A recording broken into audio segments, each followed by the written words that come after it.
স্কন্দন লিটন, সদস্য ময়মনসিংহ জেলা ক্রীড়া সংস্থা। জার্সি পরে ফুটবল মাঠে একসময়ের বাংলাদেশি তারকা ফুটবলার আমিনুল হক উন্মাদনা যোগাচ্ছেন দর্শকদের। তবে এবার সেই চিরচেনা গোলরক্ষক খেলছেন মিডফিল্ডার হিসেবে। ময়মনসিংহে প্রথম আন্তর্জাতিক মানের টার্ফ মাঠের উদ্বোধন করতে এসে সতীর্থদের সঙ্গে প্রীতি ফুটবল ম্যাচ খেলেন যুব ও ক্রীড়া প্রতিমন্ত্রী আমিনুল হক। বহু বছর পর ফুটবল খেলাকে বেশ উপভোগ করেন তিনি।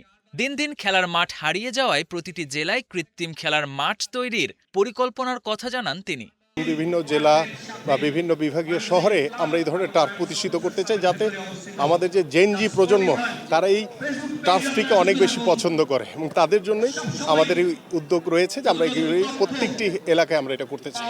তার সঙ্গে খেলতে নামেন সাবেক ফুটবলার ও কোচ একেএম মারুফুল হক সহ সাবেক খেলোয়াড়রা। প্রীতি ম্যাচটি অনুষ্ঠিত হয় ময়মনসিংহ অফিসার্স ক্লাবে নির্মিত স্পোর্টিভা নামক টার্ফ ফুটবল মাঠে। খেলা উপভোগ করে উচ্ছ্বসিত সাধারণ মানুষরাও।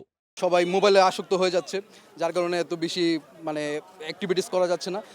তবে স্পোর্টিভা নতুন একটি টার্ফ হয়েছে আমাদের ময়মনসিংহে, খুবই ভালো লাগতেছে জিনিসটা। মেয়েদের ক্রিয়ার ব্যাপারে, মেয়েদের খেলাধুলার ব্যাপারেও যে আলাদা একটা চিন্তা ভাবনা করতেছেন, এজন্য তাদেরকে ধন্যবাদ।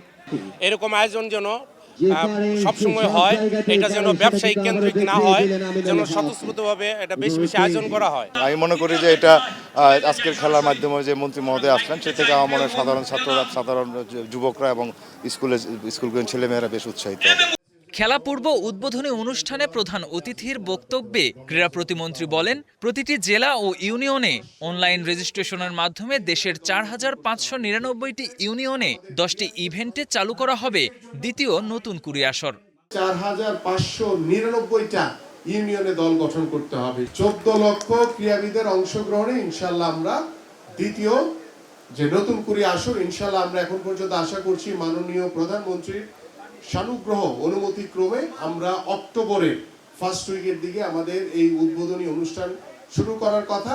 ইনশাআল্লাহ আমরা সেটা করতে পারব। ক্রীড়া প্রতিমন্ত্রী জানান, পানিতে ডুবে শিশু মৃত্যু রোধে 22টি জেলায় সুইমিং পুল সংস্কার করে সাঁতার শেখানো হবে শিশুদেরকে। KM Sony, star play.